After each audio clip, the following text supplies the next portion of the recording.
one sentence I heard recently, and it really stood out to me. It's your self-worth is not determined by your bank balance, but your bank balance shows your self-worth.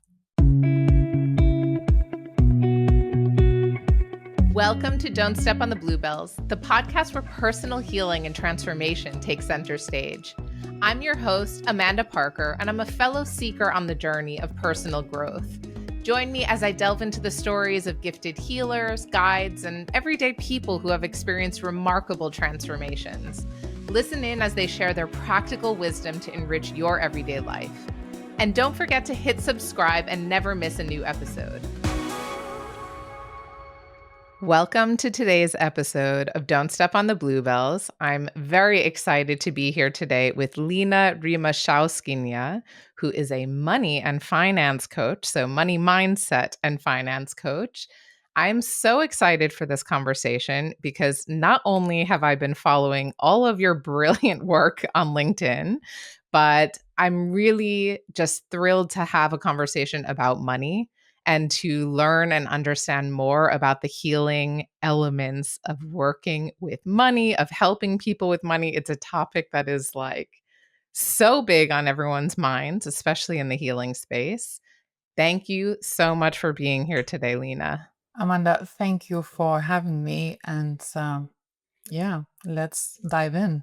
So we actually first met on LinkedIn, which seems absolutely remarkable to me, but both of us have been showing up there, sharing wisdom. And I have to say that everything that you're posting, I am nodding my head and going, oh my God, I'm pretty sure that you're just talking to me.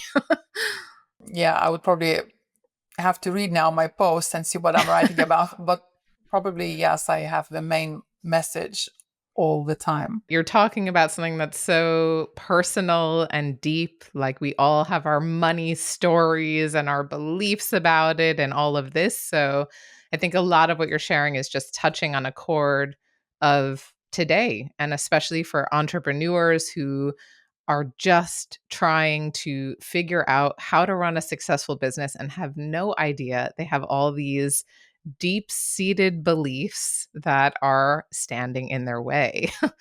So before we dive into the heart of it, I'd love to hear, how did you begin to work in this world of money? What is it that drew you into money and finance? I was always good with numbers to start with, and I was always someone who will think of the ways how to make money. So I made my first profits in year one, and I kind of always find ways how to make money from like anywhere or anything. And yes, because I graduated as an accountant in Lithuania, then I followed the same here in UK. I did like to work with numbers. So yes, I became an accountant. Then working with small business owners, I noticed that people running businesses and even not in businesses struggle with money mindset. I sold my accountancy practice in 2018. I became a finance and money mindset coach. You sound like you never had a problem with money. You always knew how to, okay, no, I've got that wrong. Tell me more. Okay, so I come from a very um, poor background, and until the age of 15, we had money in our family, but there was always this message like, we don't have enough, we have to save. There was this scarcity mindset. And then from about age 15, bad things happened in our family, and we literally didn't have money. Me and my mom and my younger brother survived only, I would say. We sometimes didn't have money for food, let alone talk about other things that we needed. So it was really, really bad. And I don't come from a wealthy family. I don't come from a big, good background where I was taught how to manage money. On the contrary, I was never taught how to do it, but maybe that's one of my strengths, because I knew what does it mean not to have it. So I was always wanting to have it and to manage it well. My biggest teacher is my mother, because she always worked so hard. Working so hard and not having money, I think it's the worst thing that can happen to anyone. And when she worked all her life, and then I think about 50, she didn't have health, she didn't have money, she didn't have anything. And I was like, life cannot be as cruel. So everything comes to the management, because if she had money, if she was earning money, where is it now? Why doesn't she have it? So yes, I didn't have the best childhood when it comes to money, and I think that is my strength. Yeah, that's really powerful to bring in because the way that you said it is like, well, I always knew how to make money, but yeah, because you grew up seeing how this wasn't the case or how you could be working, working, working so hard and still not able to bring in or save enough money for, let's say, the later years. And it sounds like this was a huge driver for you to really figure out this puzzle piece of not only how to earn money, but how to like hold on to it, Manage it, yes, because manage I it. I see I see so many people, Amanda, having good sources of income. And as an accountant, I worked with businesses who started like me from scratch, and they earned good money, but they didn't know how to manage it. And I could see what was happening to them. Sometimes people start to earn good money and they start to drink or to take drugs or go down the hill, just, because we don't know how to manage it. Money is energy. It's a very, very powerful energy. You have to be prepared for it. You have to know how to manage it. And when I say manage, it's not only on the energetical level, you have to manage it in your books. Main thing for me is to manage. Earning it is one thing, but managing, it's another matter. I know from a lot of what you have shared online, right? So this is like my master class into your way of working that like when you're talking about managing money, people don't really understand what it means to manage money.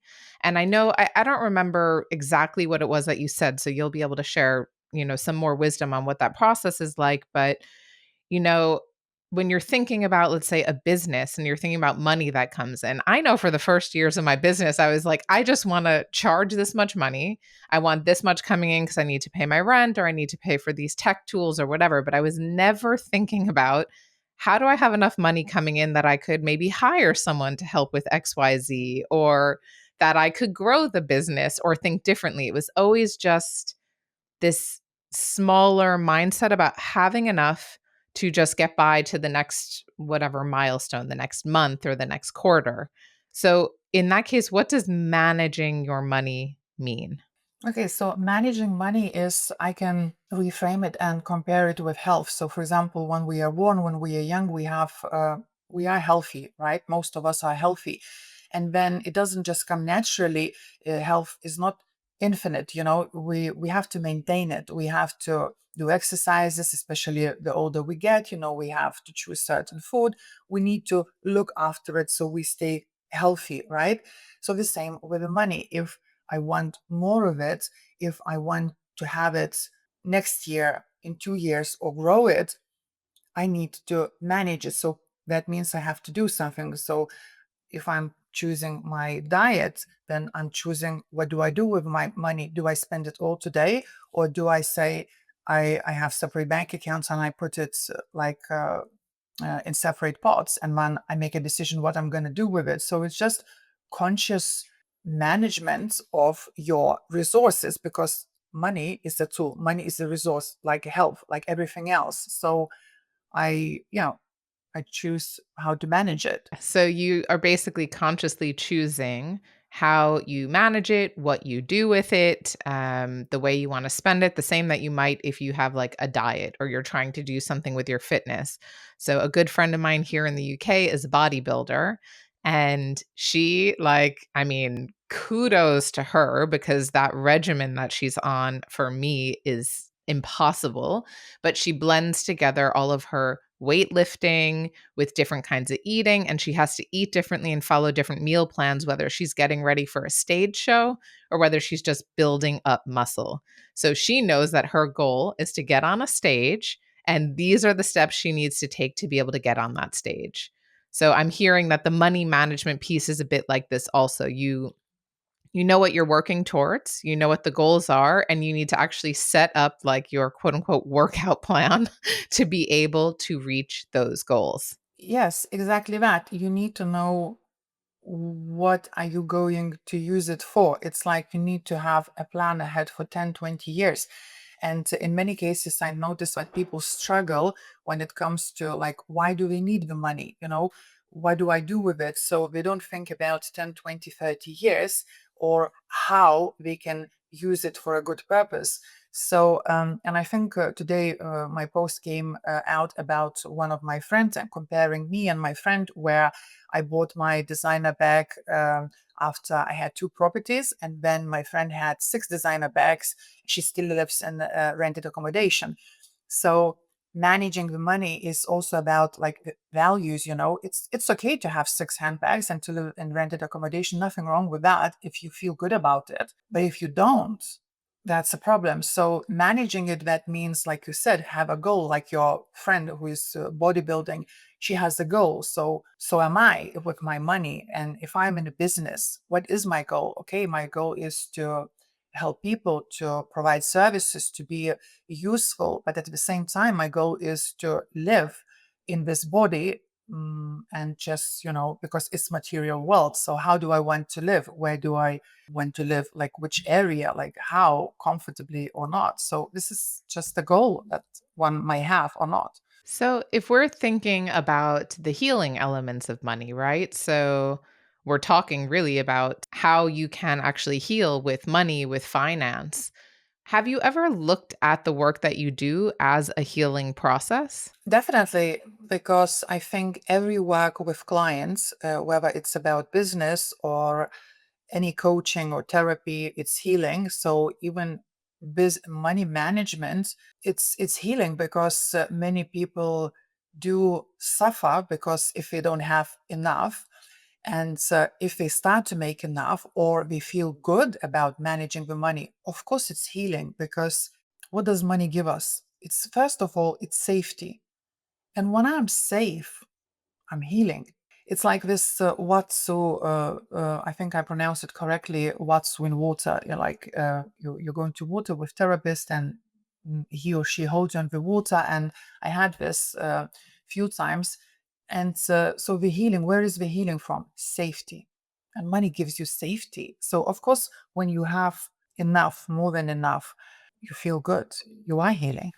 Having what you need, that you don't have to be afraid or that you don't have to live in fear. I mean, I've seen studies, and I don't remember the name of the studies now, so I can put that in the show notes. But there are studies about people who are continuously living in fear of not having enough money, that like they're not able to dream bigger, to go for their, like they're just trying to meet their survival needs. They're just trying to find a way to get by every day. And if you're having that feeling all the time, you're not going to feel safe. You're not going to be able to do whatever the personal growth or healing work. I mean, that sounds like a luxury at that stage. So there is also this element of like creating a safe environment so that you can do that personal healing work, but also that you can change your whole relationship with the work that you do, with the way that you earn money, the way that you support people or show up for the people around you. When it comes to like healing and like what money can give you, how many people are in the jobs that they don't love, but they are scared because we need to pay mortgages, we need to provide for their families? How many people are in relationships that they don't want to be because of money? Yes, having money, that means freedom as well. Like I get to choose what I do, how I do it. I get to live life on my terms. That is healing. You call yourself a money mindset coach. So, what does mindset mean in this context? Mindset is, I think everything starts with mindset. Even when we start business, it becomes of mindset. If I start with a mindset that I'm not good enough, or only certain people will buy my services or product, then this is where I would just be stuck. And if I think, okay, I can make only a certain amount of money, or I can live in certain area or certain country, this is mindset. Okay.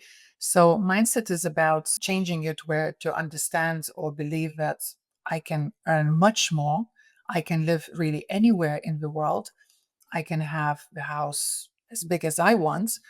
So this is mindset, or showing up, selling your services or your products. It's all about the mindset. And two of my favorite posts were about money mindset. Is, for example, saying that I don't have the money. Never say that I don't have the money. It's not my priority right now. That's what is better to say. So this is the mindset. If I constantly think I don't have the money for whatever, I'm programming my mind, so I'll never have it most likely. But if I say it's not my priority, I'm changing my mindset, because our unconscious doesn't understand, whether it's real or not real. So mindset is basically fake it until you make it. It's shaping your beliefs, shaping how you see the world, shaping how you see things. It sounds a lot also like, we had an episode, I think it was episode 10 with my sister, Jessie Parker, and she was talking all about affirmations. It sounds a bit like the affirmations, like what you keep repeating, what you keep saying out loud becomes your reality. So if you keep spending time saying, I don't have the money, I can't afford it, it's too expensive, that also becomes your reality. Like you're reinforcing that belief over and over. If you stop saying, I don't have the money or I can't afford that, and you start saying, oh, it's not my priority to do that now, or XYZ is my priority at the moment, you're actually reshaping the way that you're thinking about money from that total lack to this is a decision that I'm making to not focus on this today. So, yes, affirmations actually help very much when it comes to changing your beliefs, because, again, money mindset or any mindset comes with, first of all, spotting what beliefs do you have, what beliefs do you hold about money. And yeah, the mindset could be even, I talk a lot about tax, like how you better pay the tax. So, because if you pay more tax, I've been reading those posts. if you to me, it's like, if you pay more tax, that means you are earning more income. And so I saw many small business owners stuck because of tax, because they didn't want to pay tax. And I had this client, this is something I always share because it's a huge thing, where she didn't want to register for VAT. And in UK, you have to register now when you reach 90K of turnover in 12 months. And many business owners actually don't want to register for VAT because they think, oh, it's more tax to pay. So they stop their growth. And that's a mindset. They think they will be paying more tax. Of course they will, but they will also be generating more income. So it's a mindset. And I had this moment myself when I started my accountancy practice, because it's a huge difference where you have to charge VAT 20% on your services, and especially if you provide only to individuals. But it's a mindset. And when I shifted, I started to grow. And when I realized that by paying taxes, I then have income that is declared, I can invest it, I'm growing. So the more I give, the more I grow. And this is mindset. And Amanda, I'll be honest, I helped many people to shift this mindset in my accountancy practice, because no one wanted to pay tax. And there are always ways to find how not to pay tax. You can always find ways of how to, just Legal ways, of course. legal ways, of course. But Yeah. then, yes, when you go to a mortgage broker and you say, want a mortgage, he will say, I can't help you. When you need a business loan to grow they say, I can't help you. So it is a mindset. So you say you changed your mindset. How did you do that? What did that look like? I think for me, the biggest thing was desire to have more. To have more. And I just, because I'm good with numbers, I sat down, I looked, I did the analysis, and I thought, okay, I'm registering VAT. I'll have to give away 20% to government, because at the time my main clients were individuals, self-employed individuals, and not VAT registered businesses. So I thought, okay, I'll give 20%.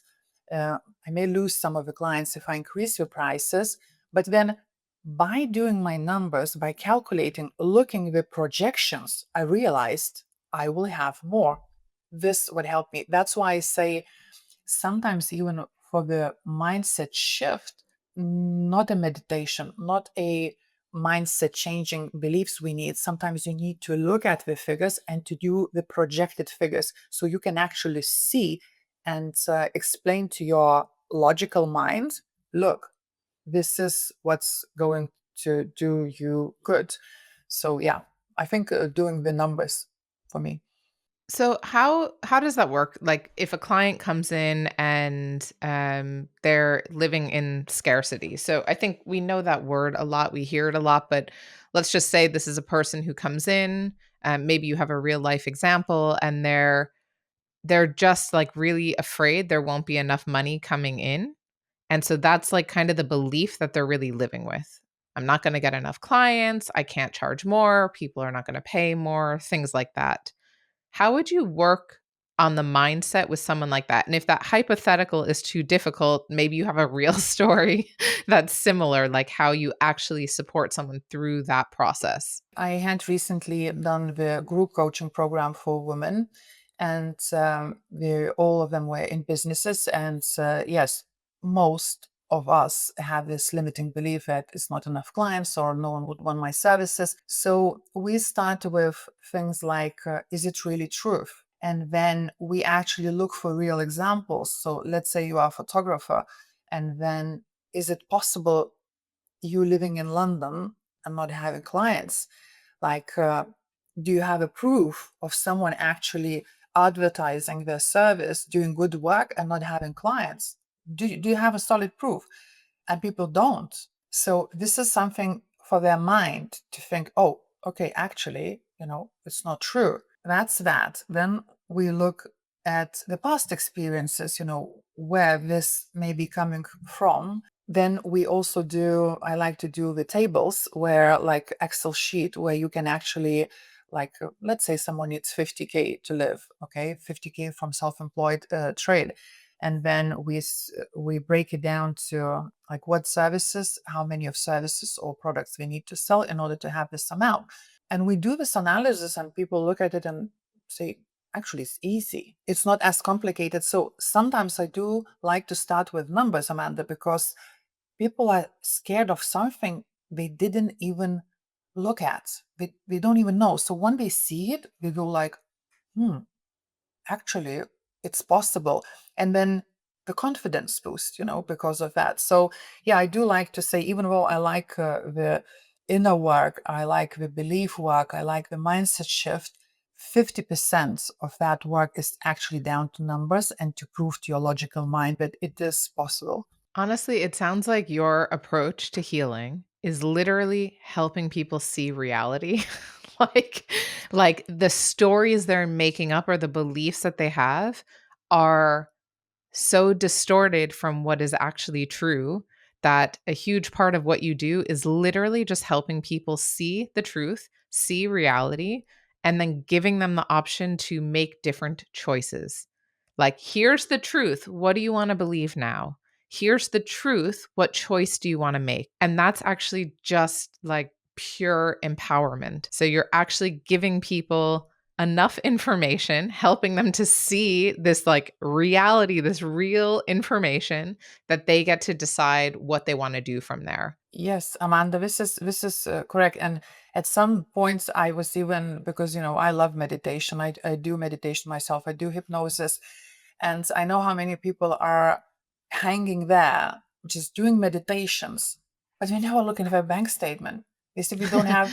They say I don't have money, but then when we look at the bank statement and we do analysis, and then you can really see your values from there, because I always like to do a value test with my clients to see what is important to you.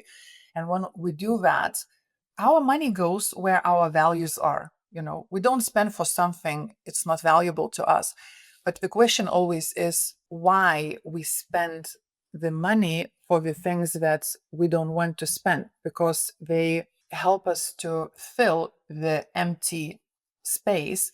But then they also discover we can fill that empty space with something else, not splashing with a shopping spree or going out every other night. So yeah, bank statement shows the reality, and many people miss. They keep talking about high things, and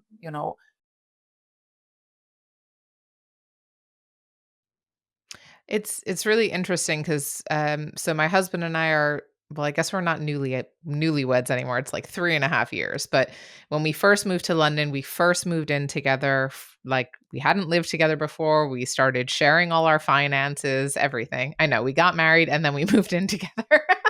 It's rather atypical and in a foreign country. But luckily, we had a lot of harmony in the relationship. But we both have a lot of like similar money habits. Like, I wish one of us had like the better headset for managing money or understanding all these different things, but we both spend and like save or splurge in the same ways. And it took us actually having to sit down finally after like living together, seeing how we use our money and what we're doing and all this stuff, to actually sit down and like do a reality check. Like, do we actually have goals we want to set as a couple for what the future looks like? And if so, what do we need to do? And I remember it was a one day we went to this like beautiful cafe in London, sat down with all our spreadsheets and all these bank statements and everything, and actually went through what were some of these bigger goals? Like, what would give us more safety and security? What kind of emergency fund do we need to make sure that we're putting aside so that we feel safe? Which is something, honestly, neither of us had done before. And in doing that, like, it became so much easier to decide where we were putting our money. Like, it was just so obvious that no matter what, we put money into that emergency fund first, because that's the thing that buys our freedom, our security, our safety. And ever since that conversation, which is a couple years ago now, both of us have been living with such security. And there had been so much instability or fear before that, what if he loses his job? What if I don't get enough clients coming in? Like all these different things. And just by sitting down and really getting that overview, we could just feel like we had some semblance of control over what was happening and know that we were making choices that were aligned with like the goals that we actually had for the future. Thank you, Amanda, for sharing it, because this is vital for every family, for every household, for every business. And you know what you said, we feel secure and aligned with our values. And this is exactly what happens when you do a proper analysis of your values, of your money. It's so easy to save. And I showed this because save is to me, invest in your future. So it's easy. And I never felt, Amanda, that I was saving money. So since I came to UK, I started to earn, and the money were coming in. And when I started business, more money, a lot of money I started to generate. But even when I was employed, I always saved money for deposit because I wanted to buy a house. And obviously, I had to let go of certain things. Like I didn't do things that maybe I would have done if I didn't have to save for my for house deposit. But it never felt to me that as if I was depriving myself of something. Mm. Yeah, that's it. Yes, that is such a good descriptor. Yes, I had this value. I wanted this house. I already had kid, and then the second one was on his way. That's it. And I felt so fulfilled. I felt so good. I didn't go out. I didn't do many things, but I never felt bad about it. So that's the main thing of when you do connect with your values, when you do analyze, you set your goal, you actually feel so good about it. It's such a good point that you make, because you don't feel like you're depriving yourself for the sake of quote unquote saving. You actually see that you're contributing and like building this dream, this vision, this goal. You're putting what you need to aside for that vision. And then, yeah, sure, I'm going to forego some dinners out if it means that I get this thing that I really want and I'm really looking forward to. To me, it wasn't like, even I don't think I did go to the restaurants at the time as much, because I was saving for my house. And I remember I was even telling this a few days ago to my younger son. I said, you know how I used to live? I get certain amount of money each week, which was very, very little 25 years ago, and set money aside for rents. I lived in a shared accommodation, then there was certain amount for food. Travel card was £10 bus travel card in London 25 years ago, that I remember very well. And the rest, just savings. So, for example, I would leave myself with maybe 10 extra pounds a week. And that's it. I don't need anything else because I was working many hours, and this is how I saved money. And I never felt bad. Like I was never missing anything. Well, this is funny because it does come to how you were raised as well. So, my husband was raised in a family, his mother cooked every day. I was raised in a family with 2 working parents, so we often ordered in. And this is like a lot of what and not that I've been undoing it, it's just a lot of what I was brought up with. I'm tired, it's a long day, we've both worked hard, da da da. And then I'm like, you know what, let's just order in. And it's so automatic, I don't even think about it because it's the easiest way to get food on the table without having to be stressed. But I think there are like, it's just interesting if I think about the fact of saving or if I'm building up towards a specific goal, then I'm probably going to very easily give up that takeout. Because that's not doing anyone any favors. Definitely. So if you Also say, not on the calorie count, by the way. and the calorie count, and what about the health benefits? Because I don't do takeaways. Sometimes my kids talk into takeaway, and I always regret doing that. Maybe in North London we have better food. I don't know, but certainly not where I live. I'm quite fussy with the food anyway. So I cook, Amanda, and it doesn't matter how tired or exhausted, I'll make something simple, but I cook. Maybe it does come from childhood, but I also think of my health benefit. And for some listeners who are listening, I would say, yeah, if you have a budget, like I spend 300, I don't know how much you want to spend for a food. This is your budget. That's it. So you can order as many takeaways as you want, but this is it. You have a budget, and then you just stick to it. How interesting that concept. Budget and then stick to it. That's a good principle. Yeah, but if you do want to if you do want to achieve something, you have to stick to your You budget. can already see I'd be a challenging client, right? No, because it's easy to shift the mindset. It's easy to Mm. make one believe or understand. Because again, for me, it's easy. You know why, Amanda? Because I've done it myself. I have a living proof. I'm not teaching someone from the books. I don't say go and read Rich Dad Poor Dad. I say look what I've done. Look what my other clients did, and people believe because example gives us this confidence and understanding it's doable, it's possible. So you bring up a great point as well. Like, are there resources or teachers or books that you do recommend so people who want to get better at this or understand more, aside, of course, from working with you, are there other resources? Okay, so I'll be honest with you. I started to read all the money mindset or books only when I became a coach, just to understand what's out there in the market and what they actually teach people. And of course, I wasn't very surprised to see like Poor Dad, Rich Dad is talking things that I actually already like have and implemented in my life, because obviously this is the basic of like money mindset or money management. Why I would not recommend any book, Amanda, is because there is so much out there in digital format in audios, but for some reason people don't start implementing. And that's another thing, because just reading a book may inspire one out of 100 to make a change. Most of us need another person to support us during the change, because when we are changing something, we also changing our identity. It's identity shift. That is why there are so many smart books and so many smart like probably programs you can buy, but yet people don't change.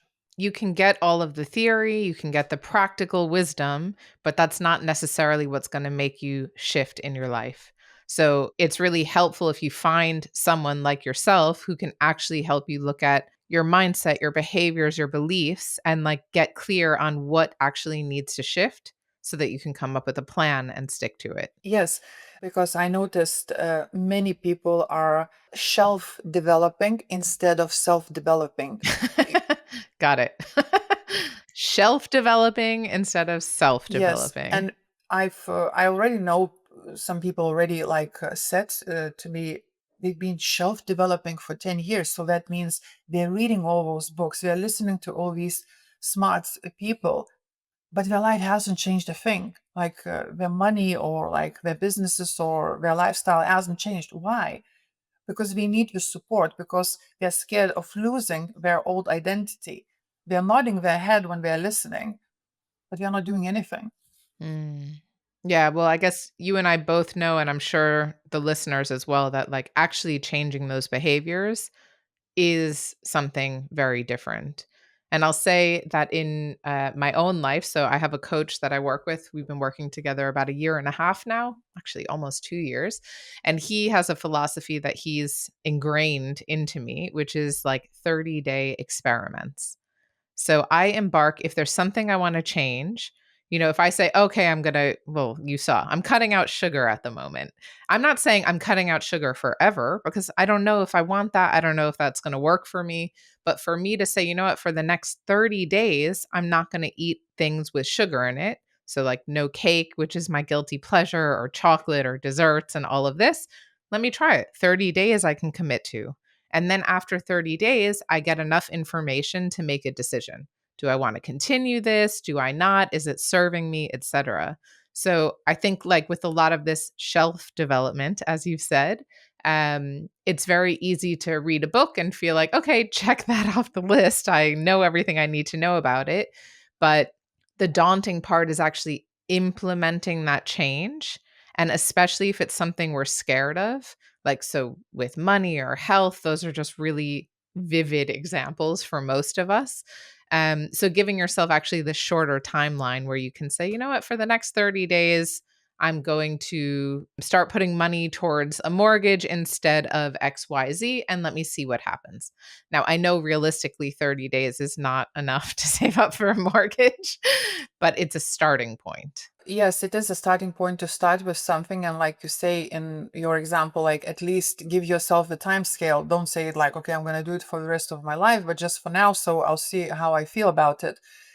When it comes to money, most people are not even able to open their bank account and to look what's happening there. So Is that shame? Is that guilt? Is that fear? What do you think that is? yeah, it's a lot of negative emotions. It's fear, guilt, shame, because most people aren't good with numbers. Most people, and for some reason we feel bad about it. If I am not good about the cars, I don't feel bad about it because I'm just not good at it. And if I want to learn it, I would, but in this case I wouldn't. But then I don't feel bad if I can't sing, for example. You don't want to hear me singing, so but I don't feel bad about it. Some people are good singers, so I'm not ashamed because I understand we are all different. But if I wanted to and I heard it's possible, you can learn sing. You can, because before I thought it's impossible, but now I know someone told me that it is possible if you really want to master it. So the same with numbers. Why most people are ashamed about it? I think it's because this is a very intimate topic. It's like sex and money. I think they are very go on the same level, and people just feel bad about it. Like if someone is not good at sex, they are not likely to talk about it or feel good about talking to someone about it. So the same is with money. But then we just have to understand that we need money every single day. Why not to learn? Why not to dig deeper? So, do you have maybe an example of a client? Of course, you have to maintain confidentiality, I understand, but is there some story that maybe you could share with us of a transformation that you've seen through this work? Last year, about this time, I started a challenge, balance your money, with maybe 8 women in the group, and it was very simple. I think at the start, I asked them to set a goal before we started, and I was very surprised that none of them did. I asked them to do a vision for 10 years, none of them did. In our third session, after we've done a few exercises, values, and other talks, I realized that they didn't dare to do a vision because they Mm. just didn't believe in themselves at all. So only few sessions working in a close group with women where we openly talk, and then all of them knew my story. They knew it's possible. They shifted and they realized actually, and all of them were over 40s, so in their 40s, it was a huge shift. I can actually dream. I can still Mm. have a vision. This is something possible. I also had a client, just one session. She lost her way about earning money. She did experience burnout once, and then she wasn't sure how to. Why would she want to now have money? Like, why would Mm. she want to go out there and just earn and just do all the work? So we did a very short and simple exercise. And after maybe 40 minutes, she was like, wow, Lina, I want to go back to the game. I want to be doing all those things and I want to be earning money. Just one simple exercise, a shift. Well, it sounds like you gave her the hope that she could do it without burning out again. That and then that exercise was very simple. You can do it too, but I also noticed that some people have to just have a little bit more guidance because all the time most of people are stuck. And it's simple question you can ask yourself: what can you do? Name 100 things as benefit. What will you do? What would happen in your life when you have a lot of money? So, like, what opportunities it would open for you? And when people start like with very simple things like, okay, I would buy a house, I would buy a car, I would go on holiday, but then tell me 100. That's a lot, right? So, and when you start, okay, I'll start, I'll feel very safe. I'll be very confident. I can help others. Oh, I can start investing. Oh, I can help my mom to do that. Oh, I can. And then it starts opening up. And then now I feel the shivering going through my body. So that's true. So that simple exercise opens up a lot, and you realize how much you can do. You can actually give to others as well. Because one of the main things I think money gives or does to us is, first of all, creates safety and then provides us with an opportunity to help others. That's such a powerful exercise. So just thinking through, all right, once you have that money, what's possible? Because for most people, it's just going to be the basics like, oh, I'll pay my rent and then I'll do this or I'll go on this vacation or whatever. And you don't even realize that there's so much more that you're just afraid to be dreaming about.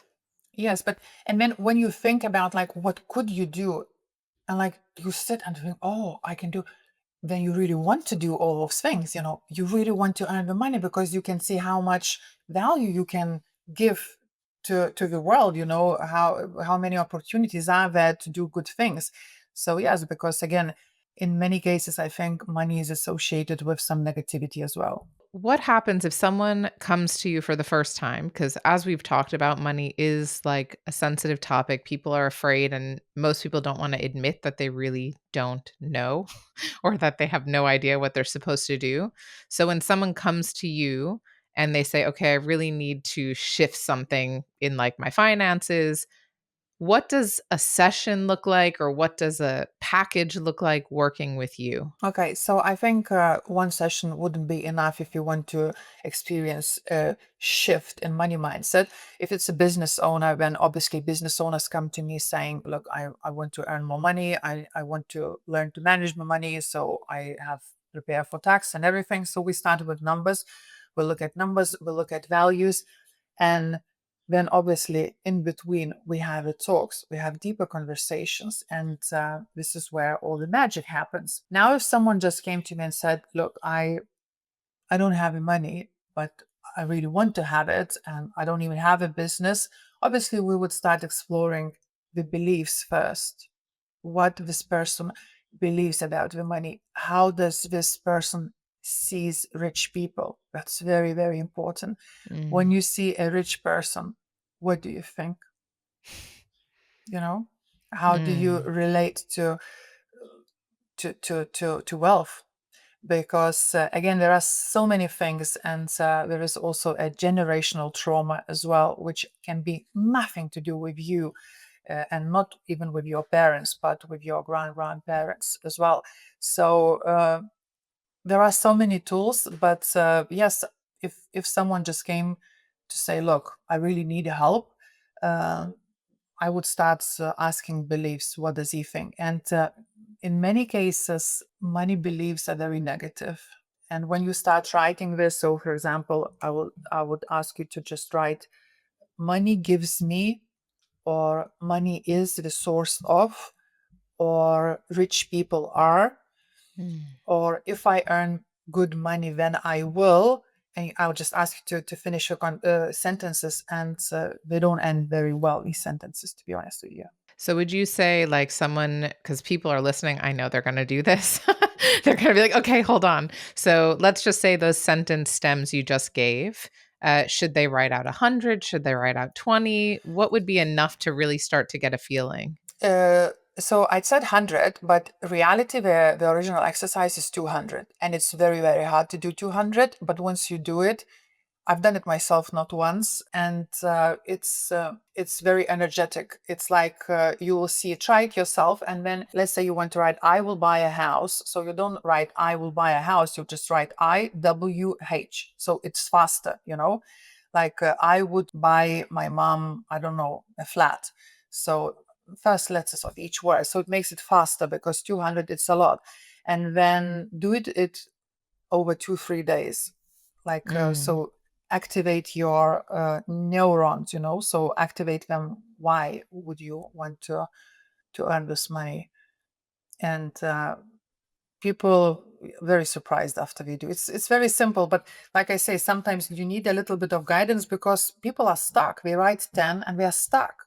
Okay, everyone who's listening, we're going to put this like in the show notes, or I'm going to ask Lina to write this down and share it after you listen to the podcast, because you're going to be able to do these exercises at home just to get started, to start to see where those blocks might be.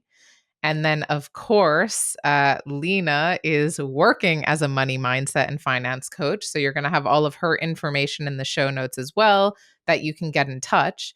But I'd love to hear from you, Lina. Like, what are you most excited about in the future of what you're creating, of how you're helping people?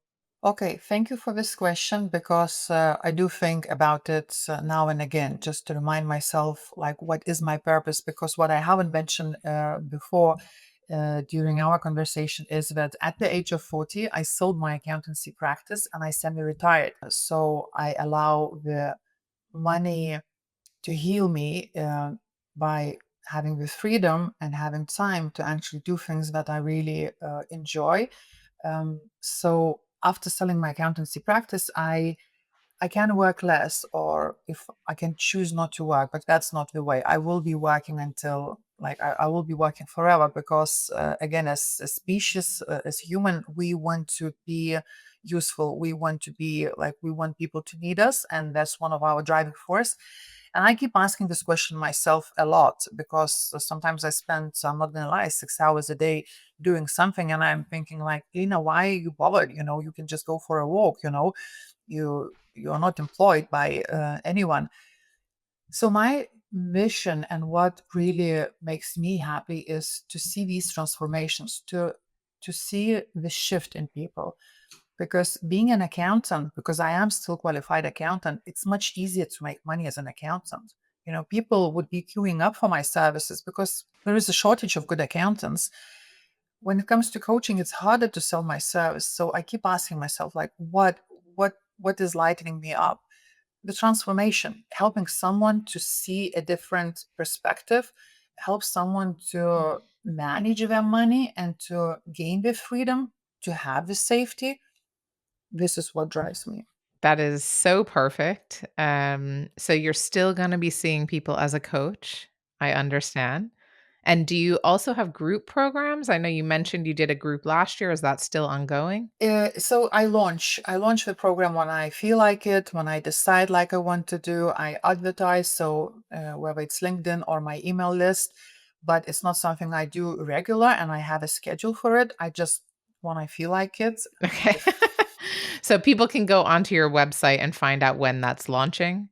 No, people should be subscribing to my newsletter so they get all the Mhm. information, because I understand if not many want to be on social media every day. But yes, whenever I launch, I would be advertising in my newsletter. Okay, so we're going to link to that in the show notes so people know where they can sign up and get this wisdom. And anyone who is on LinkedIn, I highly recommend following Lina because, like, I don't know that you're going to be posting every day forever. I'm not committing you to that. But when she posts, it's like a mic drop moment. You're really reading it like, so, or I'm just your target audience because every time I read it, I'm like, yep, this sounds true.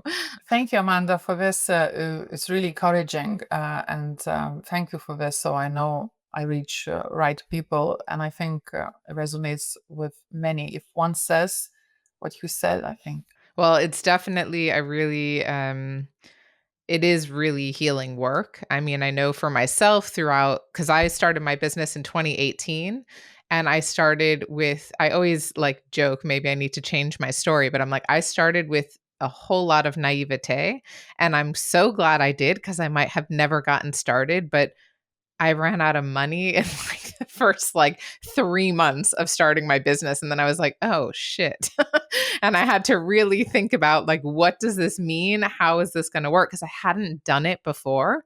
I was just so hopeful and so desperate to get out of like my corporate job that I had no other choice, but it's not that it was like well planned and well thought out. And the next few years were really like trial and error and hiring people and trying to get as much information and knowledge as I could to make it work. So the fact that I'm here 7 years later is a testament to naivete can work sometimes, and then thoughtful planning and getting help along the way.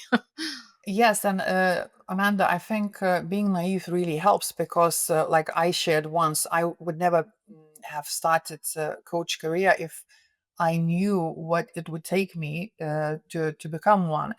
Like I said, it's easier to be an accountant. So to be naive is very, very useful thing because when you just go all in and then you learn as you go along. But ignorance, this is what is not acceptable. It's if you are ignoring certain things, if you don't know, that's okay. And you being naive when you start it, it just helps you to actually start something, you know? So, do you have any advice for someone who's listening and they're just starting out on this journey and they're thinking they want to, really start taking their money seriously or to change something? What advice would you give them? So the only advice for whoever is starting their business is start with their numbers. So don't ignore your numbers. So whether it's a spreadsheet or you're gonna get an accounting software, but just start with a spreadsheet. Start tracking every single expense. And when I say every single expense, that means everything you spend for your business. So you buy stationery or whatever you invest, just keep tracking it so you can see.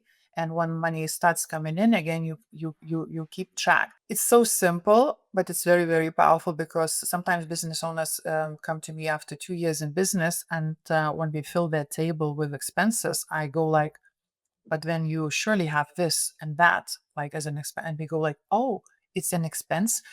So if the business owner doesn't know their expenses, how they can calculate their pricing, how can they estimate like what to charge, and especially with services, if it's hard for you to understand why you should be charging 100, 150, or 200 per hour because you may feel like it's not worth it, think about all the effort you put in your marketing, in your advertising, and other things, which takes probably 6, 7 hours of your day. And when you spend 1 hour with a client, so that 1 hour has to pay for everything that you've done for marketing. So that's why looking at numbers not only explains to you, to your logical mind, but you can clearly see what you need to do. So start logging your numbers, expenses, and your income on monthly basis.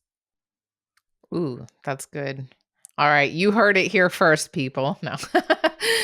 So, is there anything else that you'd like to share? We're nearing the end of the conversation. Any last bit that you think would be important to mention here? Yeah, probably one sentence I heard recently, and it really stood out to me. It's your self worth is not determined by your bank balance, but your bank balance shows your self worth.